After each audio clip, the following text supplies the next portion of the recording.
berlomba di dalam goa. Lalu dibawa ke rekan bandara. Awali lomba dengan berdoa, semoga Warung dapat juara.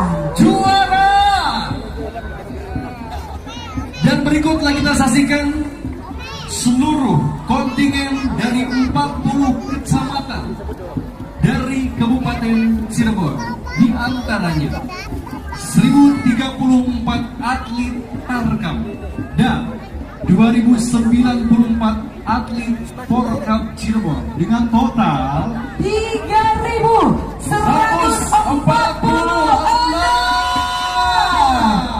Ini tentunya orang-orang hebat yang akan bertanding di Porkap Kabupaten Cirebon.